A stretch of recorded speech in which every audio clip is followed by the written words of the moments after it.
éclairer l'aspect du plein emploi au plein salaire. Voilà.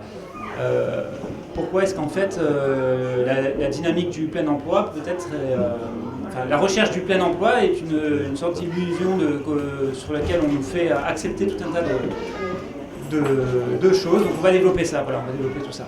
Voilà, donc Bernard Friot, économiste et sociologue, qui a essentiellement été connu au départ sur ses travaux sur les retraites. Voilà, je ne détaille pas plus, j'avais pas prévu quoi que ce soit, je suis un petit peu désolé de mon impréparation pour le coup. Il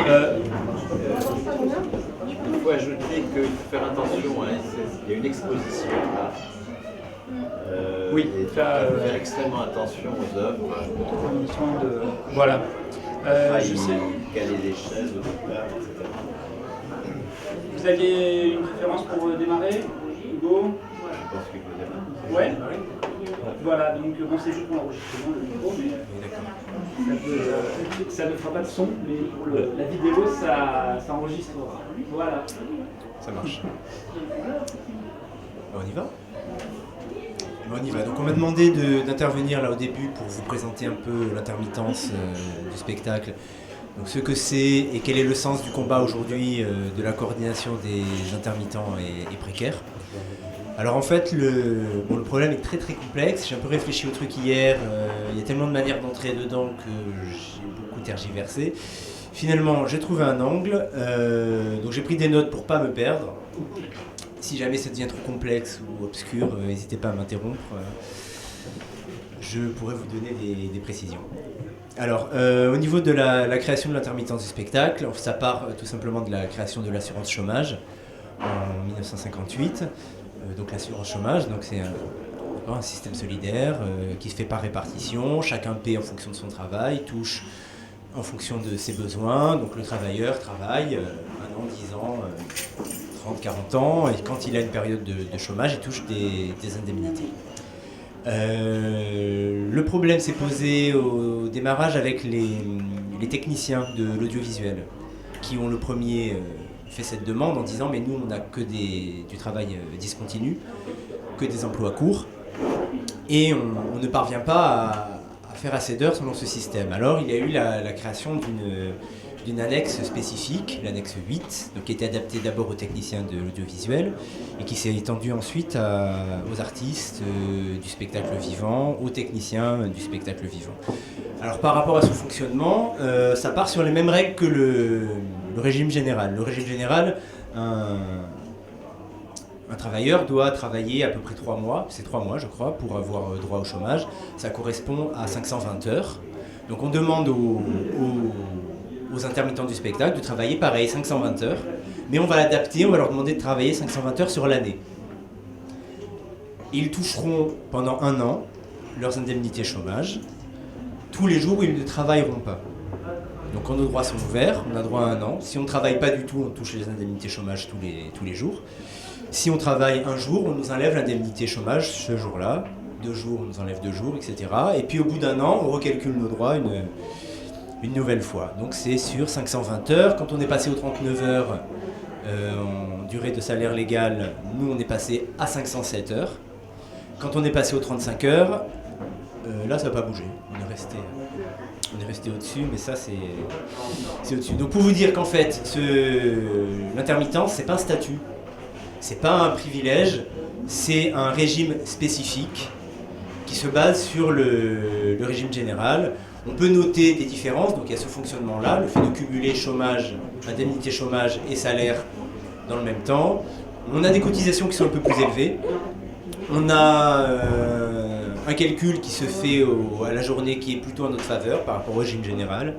On a une durée d'indemnisation qui est plus courte. On a une précarité de l'emploi qui est liée du coup à notre emploi et qui est gravée dans le marbre. Donc en fait on est loin d'un statut privilégié dans les régimes spécifiques. Entre autres, j'ai noté, j'ai un peu regardé, il y a entre autres les marins qui ont un régime spécifique, c'est l'annexe 2.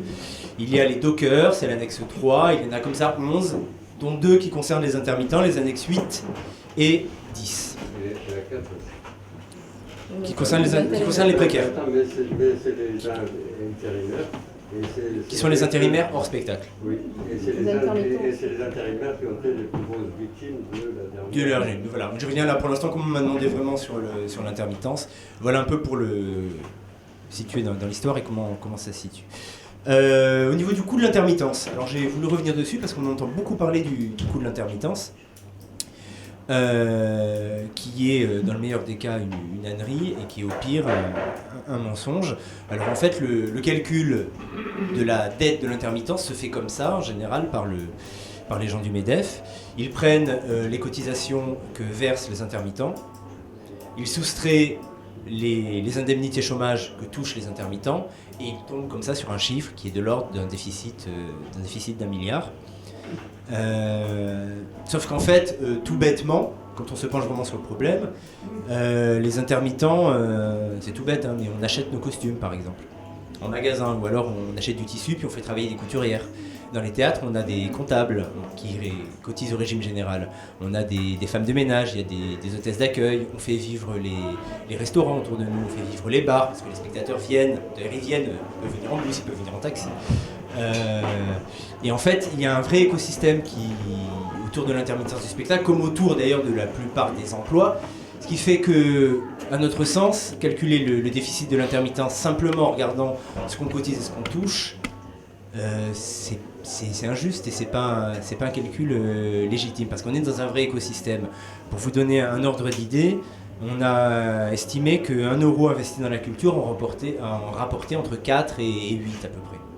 Et plus précisément, le Festival d'Avignon, donc le Festival d'Avignon avec la venue des intermittents du spectacle, amène un tiers du budget annuel de la ville. Voilà. Autant vous dire que quand les grèves se profilent à Avignon, quand Olivier Py fait un appel entre les deux tours des élections pour dire attention, si le Front National passe, nous on fait sortir le Festival d'Avignon, et bien d'un seul coup, Olivier Py a proposé ça. Il a dit, au vu de la menace du Front National, il a pris la parole et il a dit le Front National est incompatible avec l'idée d'un festival de théâtre comme celui d'Avignon. Donc si le Front National passe à la mairie, moi directeur, je quitte Avignon et je ferai le festival dans les communes alentours. Et d'un seul coup, l'ensemble des cafetiers, des restaurateurs, des hôteliers ont changé leur bulletin de vote et le Front National n'est pas passé. Donc pour vous dire, ça a un poids. Ça a un poids. Quand on est dans le concret, ce poids compte. Alors du coup, nous, on est souvent confrontés là-dessus au MEDEF, au patronat. Alors j'y reviens parce que ça va être un peu la base de notre combat. On a noté vous aurez noté que l'assurance maladie rembourse de moins en moins et que les mutuelles privées prennent un peu le pas. L'âge de la retraite recule, donc pareil, on nous propose des retraites privées. Et en fait, on est dans un processus de privatisation des acquis sociaux et l'assurance chômage rentre aussi là-dedans. Il y a l'intérim, les boîtes d'intérim qui se multiplient, il y a le Pôle emploi qui donne certaines de ses missions à des boîtes privées. Et en fait, grosso modo, l'idée générale qu'on arrive à déceler, parce que c'est pas un discours officiel, c'est que l'UNEDIC coûte trop cher, donc il faut adopter des réformes pour sauver l'UNEDIC. Les réformes régulièrement empirent la situation. L'UNEDIC coûte encore plus cher et en fait c'est parce qu'on n'a pas été assez loin, donc il faut amener des nouvelles réformes et de réforme en réforme on arrive à une situation dans laquelle on ne peut pas se sortir et là il n'y a plus d'autre alternative que la privatisation. Donc grosso modo on se retrouve face à ce genre de discours. Sauf que face à ce discours, là il y a les intermittents. Alors il y a les intermittents pas parce qu'on est des super-héros ou qu'on est plus engagé que les autres ou quoi que ce soit, c'est parce que la pratique de notre métier fait qu'on est constamment confronté à l'UNEDIC. Nous on a un calcul qui se fait actuellement à peu près tous les 10 mois et demi, on doit pointer tous les mois, donc on est constamment là-dedans et on n'en sort pas. On n'a pas des périodes où on travaille, on n'est pas à l'UNEDIC, des périodes où on est tout le temps et on sait qu'on y sera à vie. Ça fait qu'on a une connaissance de l'UNEDIC, de son fonctionnement, de ses règles, qui dépasse celle des employés de l'UNEDIC. Contrairement aux intérimaires, par exemple, nous on constitue un vrai groupe, on se côtoie, on travaille ensemble, on se rencontre, on se connaît. On a aussi possibilité de dégager du temps par période pour pouvoir se mobiliser. Et mine de rien, on est à la télé, on est sur les scènes et on a les outils, et on a en main les outils de la communication. Ce qui fait qu'on a une vraie voix qui nous permet de nous faire entendre. Ce qui s'est passé, c'est qu'en 2003, on a eu une grosse attaque contre le régime qui a énormément compliqué notre mode de calcul, qui nous a appauvris, qui a compliqué nos pratiques du travail. Et on a voulu reprendre les choses en main à ce moment-là. C'est à ce moment-là qu'on a créé la coordination des intermittents et précaires pour dire, bon, on est attaqué à ce point, il faudrait qu'on soit en mesure, nous, de comprendre complètement notre fonctionnement, qui est multiple, et il faudrait qu'on soit en mesure de faire des propositions. Alors on s'est organisé en collectif, dans lequel il y avait les artistes, il y avait les techniciens, il y a les précaires qui se sont joints à nous, on a été entouré de comptables, de sociologues, et on a fait un gros travail d'analyse de ce qui avait été signé à l'UNEDIC à ce moment-là, et de nos pratiques de travail, pour pouvoir penser à une alternative. Et on a créé cette alternative. Donc on a fait une proposition d'un nouvel accord qui permet, entre autres, je vous la fais rapide, mais qui permet aux plus petits des intermittents de toucher un minimum d'argent pour vivre, qui empêche les plus riches de s'enrichir sur le dos de l'UNEDIC avec un plafond qui est relativement bas. Dedans, il y a des règles qui permettent de mieux protéger les femmes qui ont des enfants. Je pourrais revenir dessus, mais en gros, une femme qui a des enfants et qui est artiste, c'est 3 ans de perte de régime et de galère multipliée. Le nouveau régime permet, entre autres choses, de comptabiliser des heures d'enseignement dans le milieu artistique. C'est un détail, mais aujourd'hui, pour intervenir, faire des interventions auprès de classes, par exemple, on demande à des comédiens professionnels de venir, sinon les budgets ne sont pas votés. Mais quand un comédien professionnel intervient, on lui explique qu'il ne peut pas compter ses heures dans l'intermittence parce qu'il devient enseignant et qu'il n'est plus artiste. Donc voilà, c'est ce genre de choses. Et surtout, notre proposition coûte moins cher que celle qui existe. Et moins cher que celle qui a été proposée. Donc on s'est dit, super, nous ça nous va, ça coûte moins cher à l'UNEDIC, ça va passer. Bon, ça n'a pas été lu. Ça n'a pas été lu, ça a été mis de côté, puis les choses se sont faites comme ça. Mais tout simplement parce que nous, en off, on le sait, on a eu des gens du MEDEF en face qui nous disent mais on se fout de ce que ça coûte, on veut détruire l'intermittence. Parce que on représente un modèle. Parce que nous, on a ce système-là qui fonctionne et qui n'est pas aussi cher que ce qu'on veut bien le dire.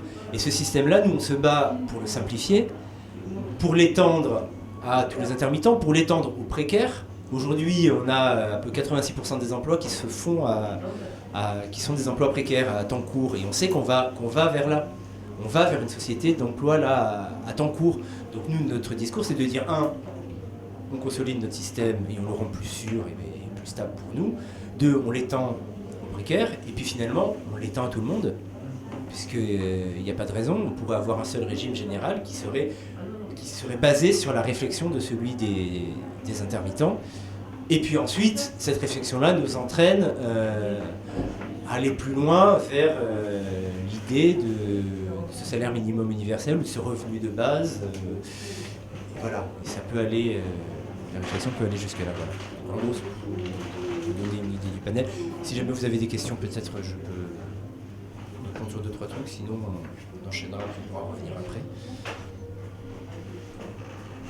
Simplement une remarque, on a découvert le Festival d'Avignon cette année. Non seulement on y apprend des choses extraordinaires pour le but culturel, alors en fait je parle pas du reste, mais ça procure un plaisir vraiment infini. On a vu pendant une semaine 27 pièces, donc hyper intensif. On a vu des choses vraiment merveilleuses et ça serait extrêmement dommageable pour la culture et pour le plaisir intellectuel que ça n'existe plus. C'est une chose auquel il faut absolument intervenir. Et ne serait-ce que pour ça, il faut absolument soutenir les intermittents. Je ferai une remarque quand même, quand on est intervenu, il y a des pièces qui ont été jouées et qui n'ont pas toujours été correctement expliquées. Je prends un seul exemple. Il y a eu une très belle pièce sur la guerre de 1914. Il n'y a pas eu un mot sur 2 heures, je pense, sur les causes de la guerre. Et les causes, disons, relativement réelles. J'en ai fait la remarque et je regrette que ce ne soit pas aussi une école de l'apprentissage, de l'information générale. Mais en général, c'était remarquable. Alors, je peux vous dire peut-être un petit mot rapide là-dessus, mais ça peut être intéressant par rapport à l'économie du spectacle et l'économie en général. Sur le Festival d'Avignon dans le Off, donc, je ne sais pas la pièce que vous avez vue, mais 27. Donc le Festival d'Avignon, il faut savoir qu'il y a deux festivals. Il y a le IN, qui est un festival subventionné et programmé, dans lequel toutes les pièces sont achetées et tout le monde est payé. Il y a le OFF. Le OFF, c'est pas un festival en réalité. Le OFF, c'est un marché du spectacle. Donc le principe, c'est que les compagnies louent des créneaux horaires. En gros, pour vous donner une fourchette, c'est 8 000 € le créneau de 2 heures. Qui nous donne le droit de venir nous installer rapidement, jouer la pièce et vite déguerpir de la salle. Donc on paye pour pouvoir jouer la pièce simplement parce que les programmateurs ne se déplacent pas et donc ils sont tous à Avignon. Donc en fait tout le monde est amené à ça. Donc vous avez c'était cette année je crois plus de 120 théâtres, ça veut dire plus de 1200 spectacles.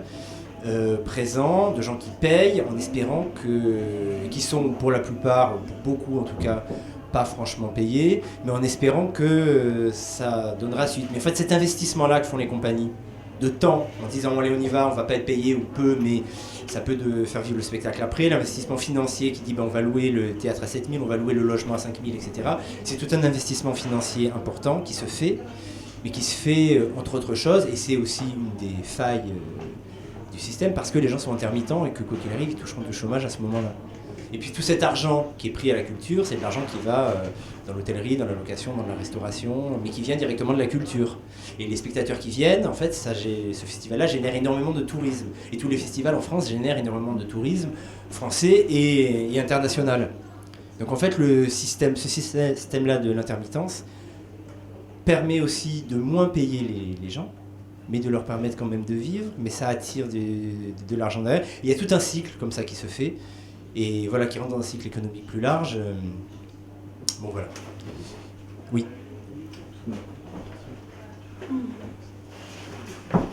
Heureusement que les intermittents sont là, parce que bientôt il n'y a plus qu'eux qui sont en mesure de créer le rapport de force qui va bien, grâce, comme tu l'as dit, à l'écho... l'argent qui est induit autour des spectacles et tout ça. Mais l'intermittence, ce n'est pas seulement l'intermittence du spectacle. L'intermittence, c'est ce qui est vécu par de plus en plus de gens, pas seulement dans le spectacle. Et c'est la raison pour laquelle le MEDEF et le patronat, en général, veut casser, veut supprimer, veut la suppression du régime des intermittents, dans la mesure où il apporte une solution, qui n'est peut-être pas l'idéal, mais qui est un début de solution à cette question de l'intermittence qui, encore une fois, est vécue par de plus en plus de gens. Ça va effectivement, comme tu l'as dit, c'est pas une question d'équilibre financier, tout ça, mais ça va à l'encontre de la philosophie de base du MEDEF, qui est de ne rétribuer le travail que lorsqu'il produit de la valeur. Et encore. Mais là, on produit de la valeur, c'est juste que c'est pas nous qui récupérons la valeur. En l'occurrence, tu vois, c'est un... Ouais, mais c'est le machin de base. Dans cette optique-là, bientôt, dans un orchestre, les musiciens vont être payés à la note qu'ils ont produite. Et encore, il y a des fois, il faudra qu'ils soient payés un peu moins, parce que celles-là, ils ont déjà joué. Mais je veux dire par là, je pousse un peu le bouchon là, mais pour dire par là que c'est une situation, ça peut mener à une réflexion bien plus large, sans doute sur la question du travail, c'est que de plus en plus, le temps, de toute manière, n'est plus la mesure du travail et de la valeur produite. Pour une heure de concert, combien d'heures de répétition, combien d'heures, et c'est précisément ça que le patronat, si on peut l'appeler comme ça, ne veut pas payer, ne veut pas rémunérer. Les intermittents, à juste titre, eux, ce qu'ils réclament, c'est le plein emploi de leur vie. Le plein emploi de leur vie, et pour avoir le plein emploi de notre vie, qu'on arrête avec la dichotomie entre l'emploi, le travail et la vie, puisqu'on parle de la même chose. Si on considère la dimension anthropologique du travail. Et sans doute ça pourra faire l'objet de nos débats. Et voilà, je m'arrêterai là pour le moment. Merci. Pour revenir revenir sur Avignon, là. Tu as mentionné les chiffres sur la contribution, parce que ça rapporte à la ville en termes de budget, etc. Puis ce qu'il y a eu avec Olivier Py, etc. Est-ce que, comment ça a été relayé dans les médias, ça? Parce qu'en fait, chaque fois qu'il y a une crise un peu avec les intermittents, bon, on en entend parler, moi j'en ai entendu parler comme ça, un petit peu en lisant à droite à gauche, mais comment est-ce que voilà, l'importance de la contribution des intermittents à l'économie et tout ça, comment c'est relayé dans les médias? Quel est ton avis là-dessus?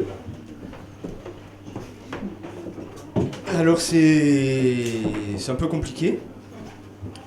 C'est un peu compliqué parce que, sans faire de parano, les médias appartiennent au MEDEF. Si je fais un raccourci rapide.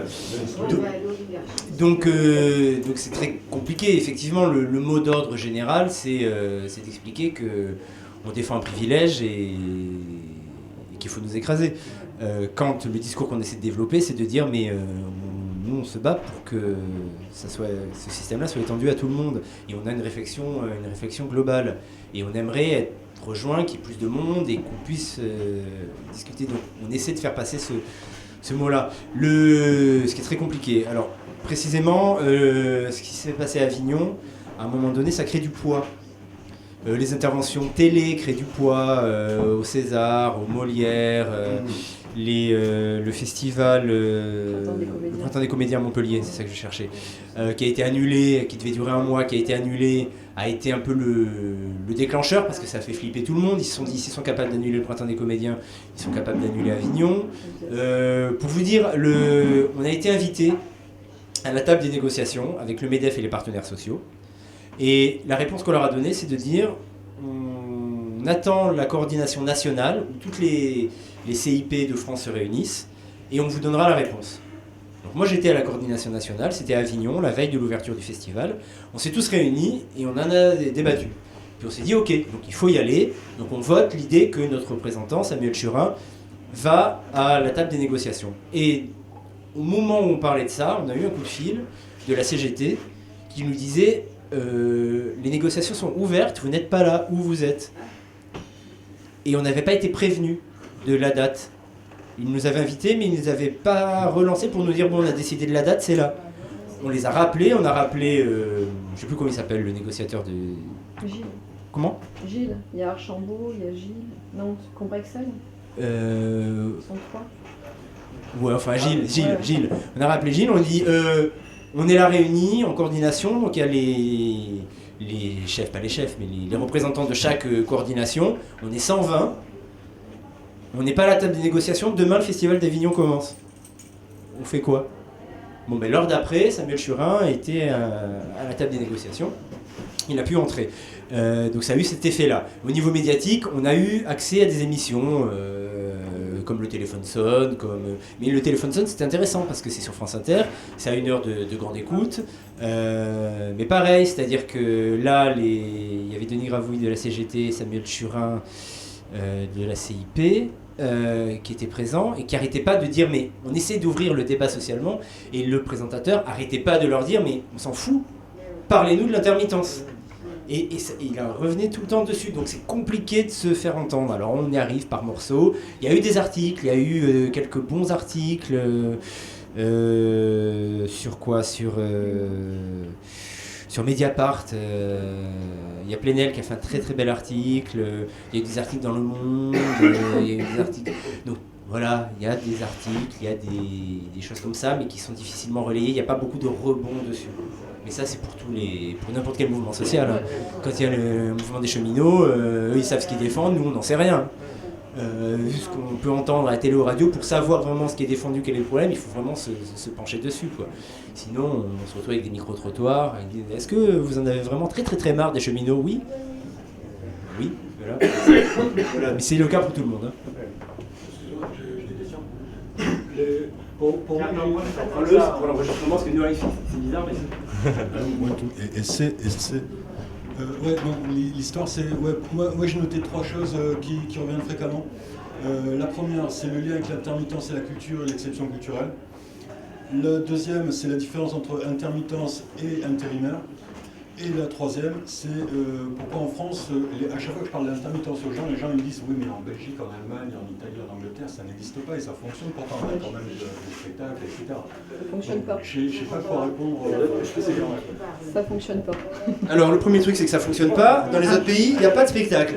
Alors, un festival comme le Festival d'Avignon, avec 1000 spectacles différents, 1200 spectacles différents, c'est unique au monde. C'est-à-dire qu'il n'y a que la France et le système de l'intermittence qui permet ça. Par l'exception culturelle.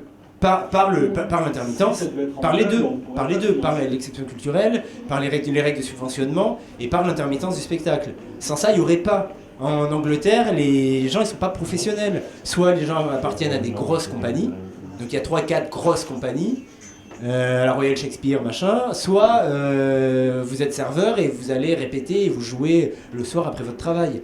Donc ça n'existe pas ailleurs. En Belgique, il y a un autre système, qui est un système aussi que je connais moins bien, mais qui est un système où, grosso modo, vous devez justifier de beaucoup d'heures au départ pour ouvrir vos droits. Quand vos droits sont ouverts, ils sont ouverts à vie. Donc il y a moins de monde, mais parce que au début c'est compliqué, mais après ils l'ont à vie et ça permet aussi tout un système de création qui existe et qui est vivant et qui fonctionne. Il y a beaucoup moins de diversité qu'en France. Parce que le nombre crée la diversité et crée l'excellence. Effectivement, on ne donne pas cette chance. Si vous allez aux États-Unis, à part 3 théâtres privés à New York, ça n'existe pas, quoi. Donc vous avez Holiday on Ice, vous avez ce qui se passe à Nikaya, quoi. Ça fonctionnera, toujours. Ça rapporte de l'argent. Après, il y a un autre truc, l'intermittence auquel j'ai réfléchi, c'est que moi, ce que j'ai vu, c'est les CIP, etc., veulent étendre l'intermittence à tout le monde avec le système qui a été réfléchi en 2003, que le CIP propose depuis 2003, qui n'a même pas été lu, surtout avec le système actuel qui a été imposé en 2003. Et l'autre truc, c'est j'ai cru comprendre que quelque part, par rapport à l'employeur, l'intermittence, c'est l'employé idéal. Qui a des contrats d'une journée, qu'on peut licencier du jour au lendemain sans indemnité, sans quoi que ce soit, et qui sera toujours à chaque jour de travail en essayant d'être au meilleur de ses performances pour pouvoir revenir le lendemain. Donc, il y a une compétition énorme dans l'intermittence entre techniciens et acteurs, etc., pour avoir le taf et pour le garder. Donc, quelque part, pour l'employeur, c'est intéressant ce système-là. C'est ça que je comprends pas pourquoi ils veulent détruire un système qui les intéresse. Mais en dehors du fait qu'ils veulent détruire l'assurance chômage. Mais alors, effectivement, c'est un laboratoire de la précarité, l'intermittence. Oui. Qu'on soit bien clair, c'est-à-dire qu'on est à la fois dans un métier qu'on a choisi, qui nous passionne, dans lequel on veut s'investir et dans lequel on passe notre vie. On a une certaine liberté, il n'y a pas de patron directement, on change constamment, donc on a effectivement une part de liberté importante. Et en échange, on a effectivement une précarité qui est très forte et qui peut. Mais le patronat en soi, c'est ce qu'ils demandent. Ils demandent des contrats de plus en plus courts. En fait, ils veulent aller vers ça, mais pas les indemnités qui vont avec. Pas leur donner des droits. Déjà, ils veulent bien te donner des devoirs et t'embaucher à la journée, mais pas te donner les droits. T'imagines si t'avais un calcul plus simple, si t'avais droit à tes indemnités facilement, si tu ne devais pas justifier de tes heures. Ça, ils veulent pas, parce que c'est de l'argent qui est pas dans leur poche directement, quoi. J'ai juste une dernière question vite fait, que je me rappelle, la première AG de CIP au Nikaya, j'avais exposé un truc que quelqu'un était venu me contredire pour me dire que j'ai tort. Mais je suis persuadé d'avoir raison sur le fait que l'assurance chômage, dans le monde, il y a assurance. Donc c'est un système d'assurance. C'est comme si on payait notre assurance pour la voiture, on paye tous les mois. Si jamais un jour on a un accident, on a une indemnité. Ce sera la même chose pour le chômage, on cotise au chômage. Si jamais un jour on a la malchance de ne pas avoir de boulot, on reçoit des indemnités. Est-ce que le parallèle est... Non, tu as complètement tort. Non, t'as raison.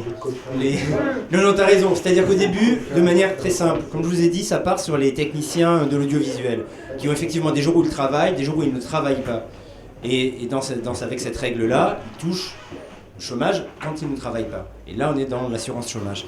Aujourd'hui, ce qui se passe, c'est que, très clairement, l'intermittence fait vivre les artistes. C'est-à-dire que l'un jour, moi, si je vais... quand je vais jouer, je vends des spectacles, je suis payé. Maintenant, avant d'être joué, le spectacle, il faut bien le vendre. Non mais attends, juste, je te dis. Donc là, par exemple, en ce moment, je remplis des dossiers de subvention. Je maintiens mon site internet à jour. Je vais rencontrer des gens de théâtre ou des subventionneurs pour essayer de vendre mon projet. J'écris mon projet. Donc là, pendant ce moment-là, moi, au niveau de la compagnie, j'ai pas d'argent pour me payer. Donc je suis pas payé. Donc je travaille, mais j'ai pas de salaire. Et donc là, je me retrouve à être payé par les ACDIC. Alors que je suis pas chômeur là. Très clairement, je suis en train de travailler. Mais je fais pas un travail qui génère de l'argent. Donc, ça fait partie des failles. Et aujourd'hui, très clairement, la CEDIC subventionne la culture. Voilà. Alors, il y a cette question, mais effectivement, ça pose la question de est-ce que, c'est une question légitime, est-ce que c'est à l'UNEDIC de financer la culture quand est-ce que, alors pour je te donne la parole, mais c'est des questions qui sont ouvertes, hein, j'ai pas de réponse quoi. Il y a des gens, notamment, après il y a des emplois qui sont très très différents. Les techniciens par exemple sont plus proches de cette réalité-là, travail, non-travail. Les danseurs dansent tous les jours pour entretenir leur corps, même quand ils n'ont pas de contrat. Donc ils travaillent eux tout le temps, il n'y a pas vraiment de jours chômés. Comme les musiciens travaillent leurs instruments, ils n'ont pas de jours chômés. Mais quand ils ont un jour où ils travaillent mais qu'ils ne produisent pas, d'où ça part. Donc en ce moment c'est là, mais c'est en pleine réflexion. Là, je peux pas te dire la vérité est là, et c'est ça qu'il faut faire. D'où pareil l'idée plus lointaine qu'on reprendra tout à l'heure sur le salaire à vie, tout ça, qui finalement résoudrait tout un tas de ces questions. Une dernière intervention. Après, c'est pour répondre à ta question. Juste. Intervention, et après on passera de l'autre côté du miroir d'Alice. Juste pour la culture la culture subventionnée par les ACDIC. Alors un chômeur qui est en train de chercher un emploi, qui se rend à des entretiens, il est aussi subventionné par les ACDIC. Lorsqu'on est en train de faire ses gammes, ou lorsqu'on est en train de travailler son corps, ou de faire des sites internet et de démarcher pour avoir des contrats, c'est du travail, mais c'est comme un chômeur qui cherche son boulot. Après, il y a une autre question qu'on pourrait lancer, c'est cette recherche maintenant de structures. Alors, d'une part, par rapport au patronat, on parle du grand patronat, du petit patronat. Dans les structures culturelles, souvent les patrons sont aussi des interprètes. Donc, ce n'est pas tout à fait le patron contre les intermittents. Souvent, le patron est aussi intermittent. Voilà. Ça, c'est juste pour recadrer, c'est que c'est pas si franc que ça. Et par contre, les grosses structures maintenant, pour déléguer, demandent des auto-entrepreneurs et plus des intermittents. Donc c'est aussi une faille là qui est en train de s'ouvrir sous nos pieds. C'est aussi une réflexion qu'on devrait avoir par rapport à ce magnifique élan d'entrepreneuriat lancé par Sarkozy sous sa mandature. Qu'est-ce que ça cache? Où est-ce qu'on va aller avec ça? Voilà. Et nous serons tous intermittents de toute façon. Dans les années à venir, vous aussi, vous goûterez à la précarité puisque le CDI est une science-fiction. Non, j'ai complété en fait. C'est toi. Coucou. Oui. Attends. Sinon c'est pas grave. Ah, là, ça y est. J'ai la voix donc. Oui, bonjour. En fait, je voulais dire par rapport à ce que vous parlez. Moi j'étais intermittent pendant 20 ans. Ensuite, je suis allé vers l'enseignement. J'étais professeur de danse. Finalement, je me retrouve à être animateur BAFA. Parce que la danse, en tant que professeur de danse, même avec un diplôme, je n'ai pas le droit de, comment on peut dire, je ne suis plus intermittent. Avant, les professeurs de danse étaient intermittents. Donc finalement, je suis passé en régime général. Donc je voudrais dire simplement que nous, les artistes, on doit travailler vraiment pour trouver un travail. Dans le sens qu'on travaille notre corps, souvent il n'y a plus des auditions, donc les employés, les chorégraphes, ils t'invitent à venir une semaine en province, mais tu n'es pas payé, tu es en formation, tu dois toi-même donner de l'argent, et donc tu trouves un travail. Et parfois, ils décident que non, que ça ne marche pas, qu'il n'y en a pas besoin. Donc je peux dire que l'intermittence et la précarité, c'est presque ensemble. Ça va ensemble parce qu'on doit courir derrière les cachets, on doit faire à peu près n'importe quoi pour avoir des cachets. Et c'est très dommage parce que déjà... Déjà, on est mal payé, et donc la situation est vraiment difficile. Maintenant, actuellement, j'enseigne à l'université, mais j'ai dû prouver 900 heures de travail pour avoir le droit à enseigner la danse. Parce que, voilà, je dois avoir un travail ailleurs, plein, dès 900 heures. Et il considère qu'intermittent du spectacle, il ne comprend pas encore. Donc déjà, il y a un vrai souci par rapport à ces problématiques de statut.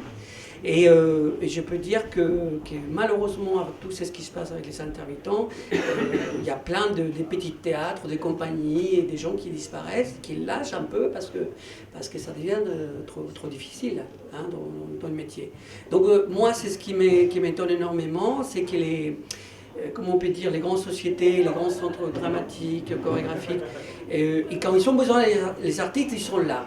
Mais il n'y a pas une vraie protection de ces artistes. Ils ne les protègent pas vraiment. C'est-à-dire, on a besoin, et puis voilà, après, on n'a plus besoin de vous.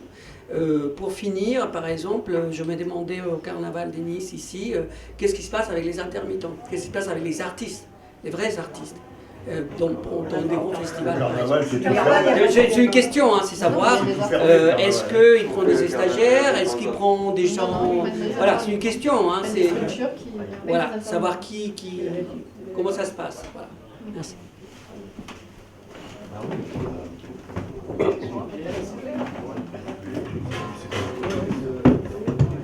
Oui, mais là c'est surtout un témoignage où je n'ai pas grand-chose à te répondre. Sinon, sur ta dernière question, je peux te dire qu'effectivement, sur le carnaval de Nice, il y a des structures, des intermittents qui sont embauchés, des spectacles qui sont achetés, qui sont pas, même pas, à la limite, le carnaval de Nice, c'est un bon plan, on est bien payé, les prix ne sont pas négociés, et des fois, ils nous demandent même d'en faire moins. C'est arrivé un certain nombre de fois d'avoir des gens qui ont des spectacles, par exemple sur Échasse, avec des chants, avec des chorégraphies, avec de la musique, tout ça, puis au moment de partir, j'ai vu faire...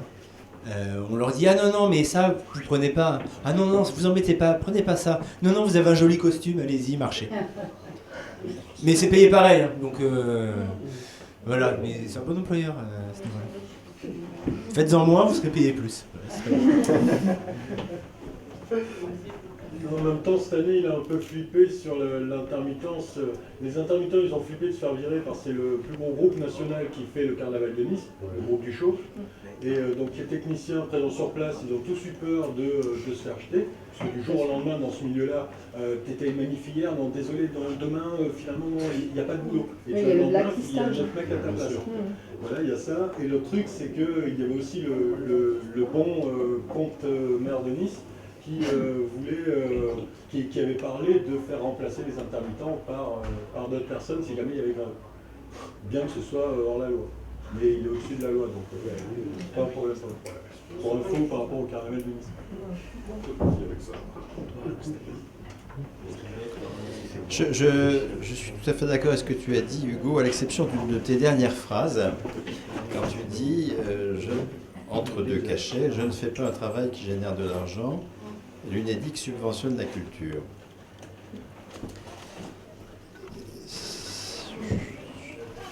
Pourquoi je ne suis pas d'accord avec cette proposition? C'est parce qu'elle suppose qu'on ne génère de la valeur économique que lorsqu'on a un emploi. Alors que toute l'histoire des conquêtes du XXe siècle, c'est le fait de dissocier la production de valeur économique de la subordination à un emploi. Si par emploi, on entend le fait qu'on n'a pas de salaire lié à la personne, mais que le salaire est lié à un poste de travail. Ce poste de travail, il est la propriété d'un employeur, et que cet employeur embauche et licencie sur ce poste. Ça, c'est la définition capitaliste du travail. De fait, la définition capitaliste du travail, c'est on ne produit de valeur que si on va sur un marché du travail comme demandeur d'emploi et que on est embauché et qu'on est payé pour la qualification du poste et que l'on produit des marchandises qui vont mettre en valeur du capital. En dehors de ça, pour le capital, on n'est pas productif, on est utile, on va dire que les temps pendant lesquels les comédiens ou les techniciens se forment, enfin font tout ce que tu as dit que l'on fait entre deux cachets. Tout ça c'est utile, tout ça ça produit de la richesse, mais ça ne produit pas de la valeur. De même, les retraités sont utiles, mais ils ne produisent pas de valeur puisqu'ils n'ont pas d'emploi. Les fonctionnaires sont utiles, mais ne produisent pas de valeur puisqu'ils ont un salaire à vie. Ils ne vont pas sur un marché du travail comme demandeurs d'emploi. Ils sont payés pour leur qualification personnelle à travers le grade et non pas pour leur poste. Donc ils ne produisent pas, ils pèsent. L'impôt est une ponction sur la valeur produite par les autres. Et donc l'impôt subventionne les services publics. Faisons attention, parce que quand nous disons l'UNEDIC subventionne la culture, nous sommes dans un propos typiquement capitaliste. C'est-à-dire cette prétention qu'a le capital de décider de ce qui a valeur et de ce qui n'a pas valeur, et de n'attribuer de valeur qu'au travail qui le met en valeur lui. Et c'est complètement oublié que le mouvement ouvrier au XXe siècle n'a pas été battu. Je crois que c'est très important ça. Il n'a pas été battu, il est actuellement dans une phase de grande difficulté, mais les conquêtes qui ont été faites dans des moments d'accélération de l'émancipation du travail au cours du XXe siècle sont des conquêtes encore extrêmement fortes et qui expliquent le tiers du PIB. Le tiers du PIB est produit par des gens qui n'ont ni employeur ni actionnaire sur le dos. Le tiers du PIB est produit par les fonctionnaires, est produit par les soignants, est produit par les retraités, est produit par les parents à travers les allocations familiales, est produit par les chômeurs à travers l'UNEDIC. L'UNEDIC, pour en venir aux chômeurs, l'UNEDIC, ça n'est pas une cotisation qui serait produite par des gens qui sont dans l'emploi et qui serait affectée par solidarité, c'est un des premiers mots que tu as prononcé. Je suis en désaccord avec le premier et le dernier mot. Voilà. Moi aussi.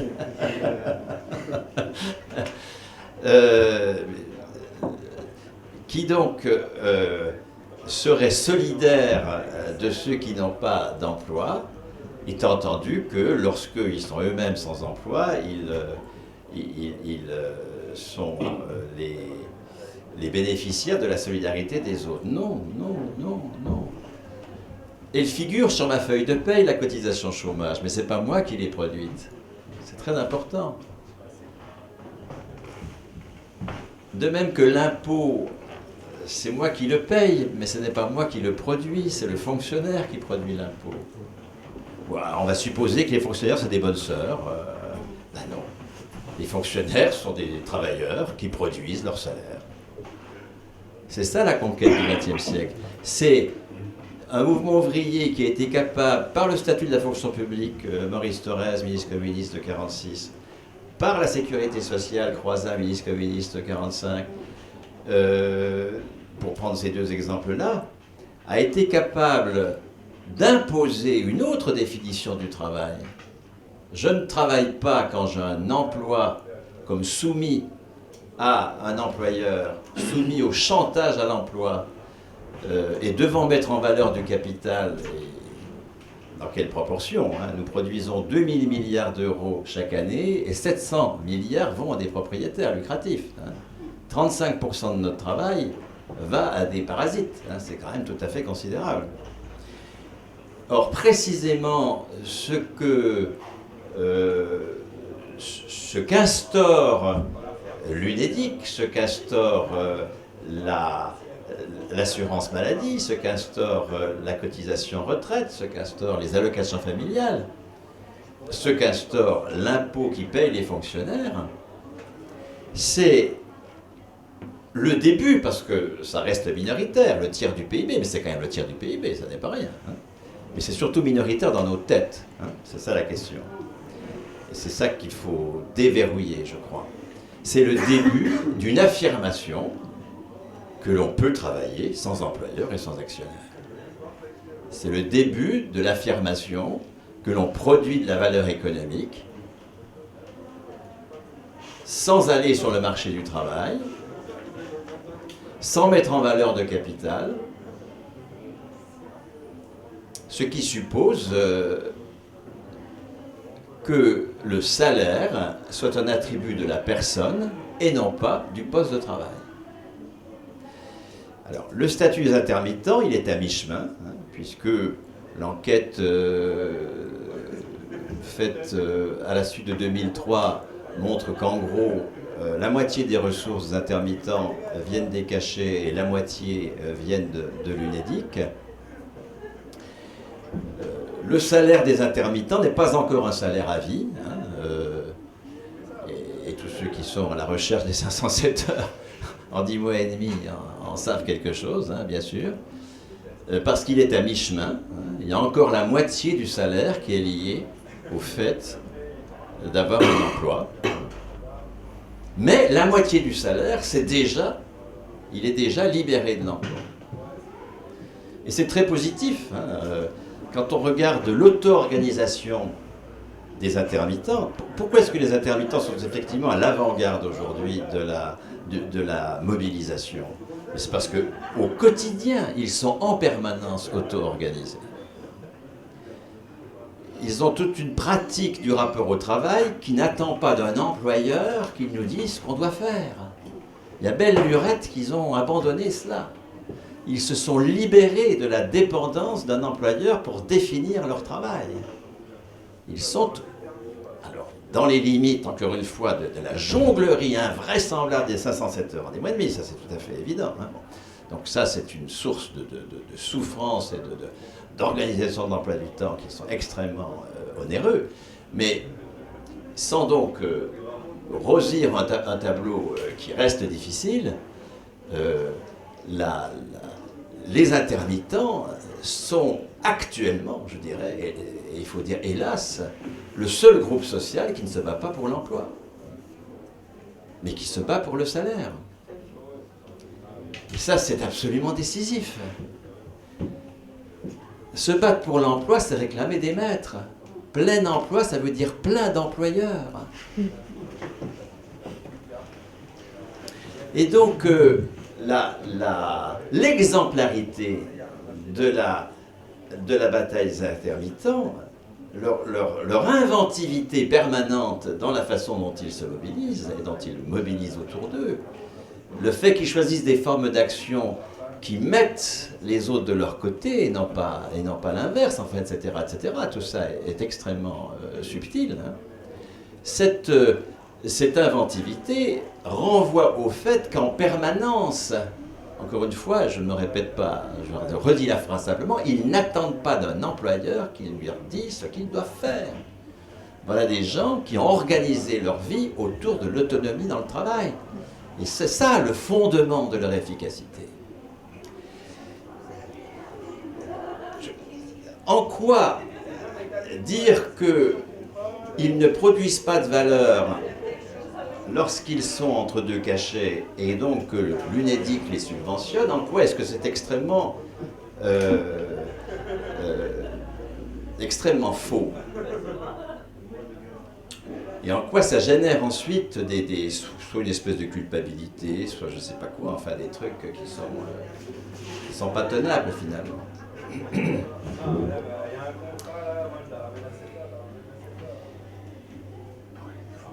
Lorsque la CGT et le Parti communiste, entre 1944 et 1947, instaurent la sécurité sociale et le statut de la fonction publique, ils n'instaurent pas une redistribution de la valeur qui fait qu'une partie de la valeur produite par les uns irait au nom de la solidarité à d'autres qui sont utiles mais non productifs. Les parents, puisqu'à l'époque, ce sont les allocations familiales qui sont le cœur de la sécurité sociale. Les Croisats doublent les prestations familiales en 1946.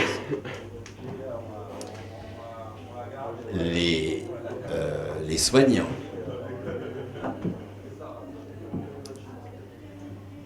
les retraités, les chômeurs, donc ça vient à partir de 58, comme Hugo l'a rappelé.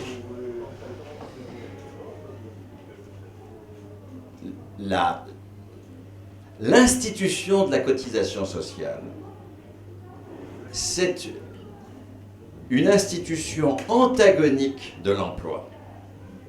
C'est pour dire que des retraités qui sont libérés de l'emploi continuent à produire de la valeur et c'est reconnu par la pension. La valeur produite, la valeur correspondant à la pension, pour qu'il y ait une monnaie non inflationniste, il faut qu'il y ait une valeur économique produite et que va exprimer cette monnaie. La valeur économique correspondant à la pension, elle est produite par les pensionnés. Il n'y a pas de solidarité intergénérationnelle.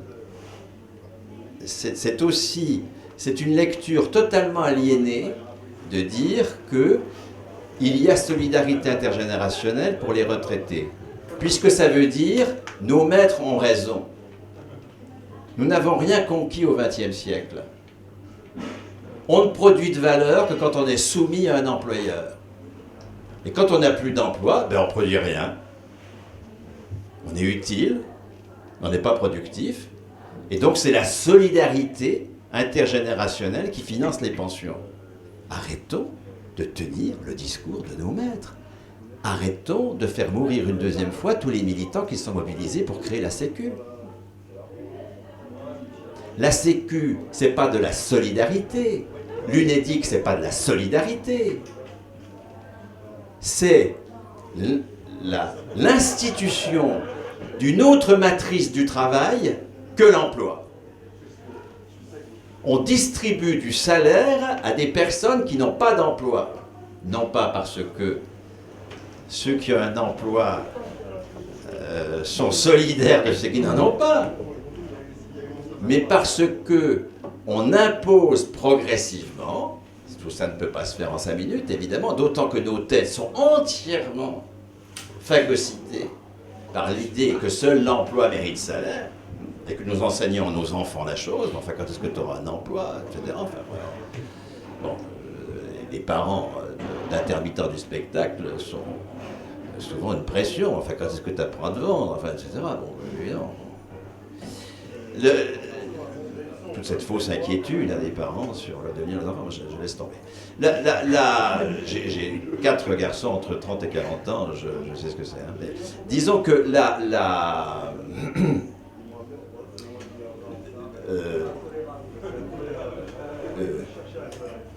on fait fausse route. On fait fausse route en disant que les intermittents bénéficient de la solidarité des autres actifs. Et alors on va tenter d'expliquer que ces intermittents qui ne produisent pas de valeur lorsqu'ils sont entre deux cachets, ils génèrent plein de valeur parce que la culture génère du tourisme, du commerce, etc. C'est pas faux. Mais le cœur de la démonstration n'est pas là. Le cœur de la démonstration, sinon on ne pourra pas indéfiniment s'attaquer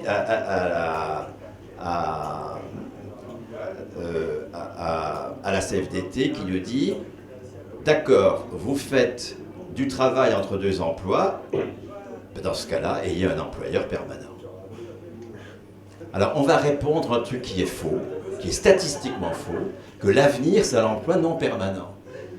C'est entièrement faux. Depuis 30 ans que les formes précaires d'emploi se multiplient à l'embauche,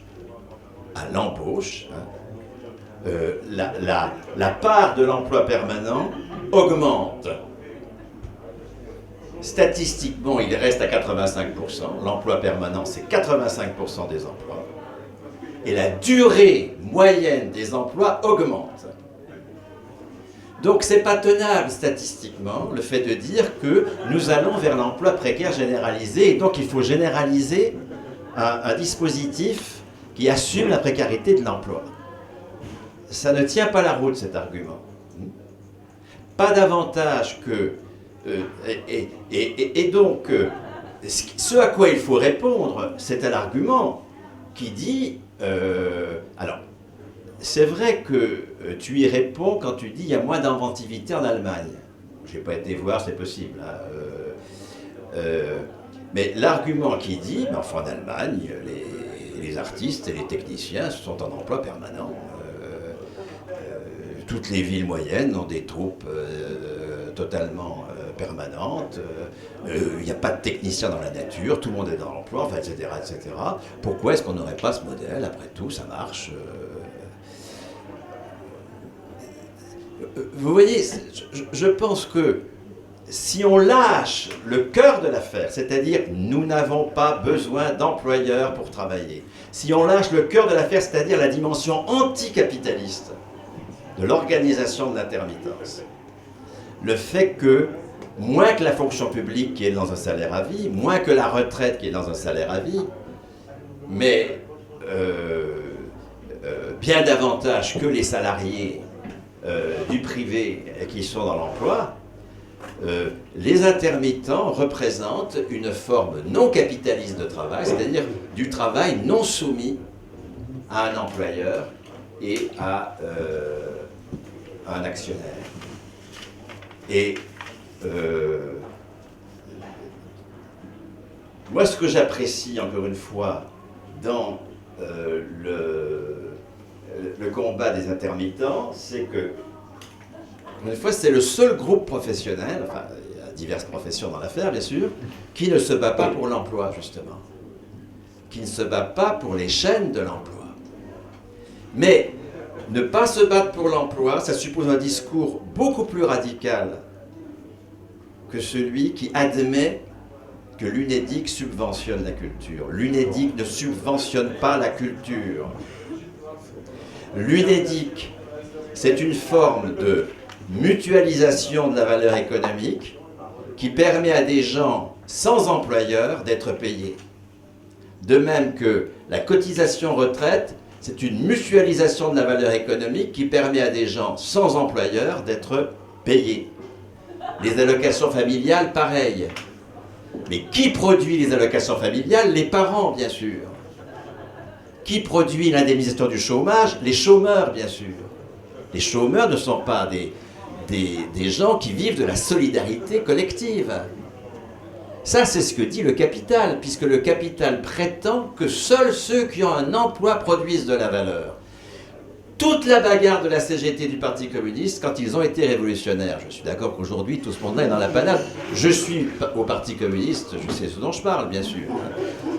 Mais lorsque la CGT et le Parti communiste ont été révolutionnaires, ils n'ont pas conquis une meilleure répartition de la valeur au bénéfice du travail, ce qui ne change pas grand-chose au schmilblick, tant qu'on n'a pas changé la valeur elle-même.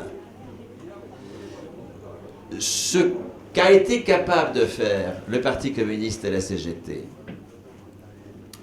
ce qu'ils ont été capables de faire, en suscitant évidemment autour d'eux une dynamique majoritaire, c'est bien plus radical que le fait de créer un espace de solidarité pour que du non-marchand puisse avoir lieu, etc., etc. Ils ont mis en place les prémices d'une alternative à la pratique capitaliste de la valeur, celle qui nous dit « va sur le marché du travail, trouve-toi un emploi, mets en valeur du capital, et là tu vas travailler ». Les initiatives de la Sécu, c'est tu as droit à un salaire à vie, fonction publique, salaire à vie. Tu as droit que la qualification soit attachée à ton poste, à ta personne. Tu as droit que ton salaire soit un attribut de ta personne. Et non pas un attribut d'un poste qui est la propriété d'un propriétaire lucratif. C'est ça, l'immense nouveauté de la... Et vous voyez bien que les réformateurs ont toujours les mêmes cibles. Les retraités, La CFDT nous dit, oh ben non, un retraité, il a droit à une pension parce qu'il a cotisé. C'est la somme des cotisations qui doit être à la mesure du droit à pension.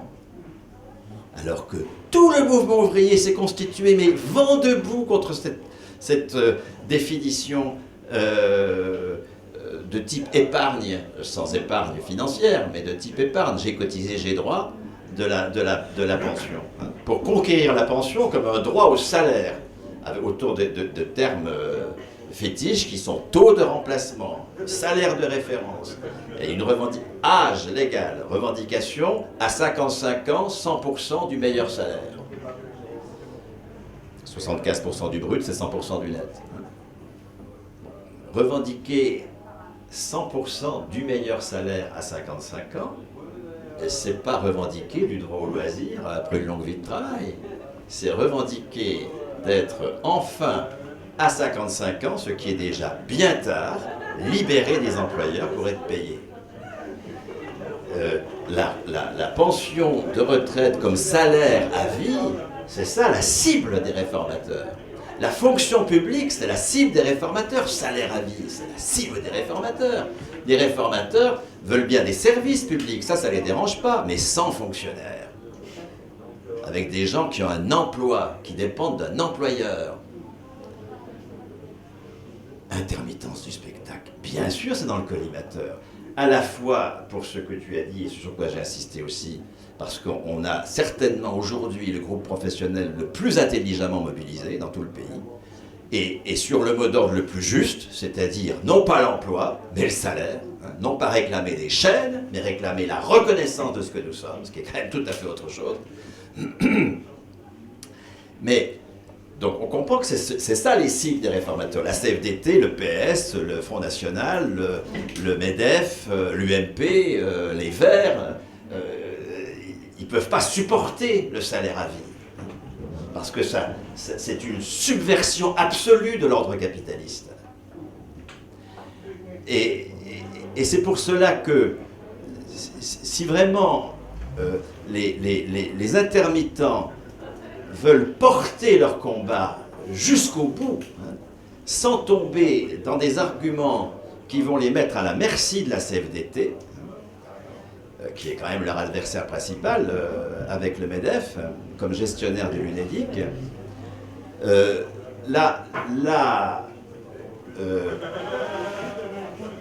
le fait de bien poser que les temps payés par l'UNEDIC sont des temps de production de valeur est absolument décisif. Alors il y a une façon qui a été faite dans la bagarre récente, dans des propositions de la CIP ou de Gravouille pour la CGT Spectacle, parce que les positions sont quand même extrêmement proches aujourd'hui entre Churin et Gravouille. Bon. Dieu merci, ça je m'en réjouis beaucoup. On n'a pas recommencé les combats fratricides de 2003, ça c'est vachement bien.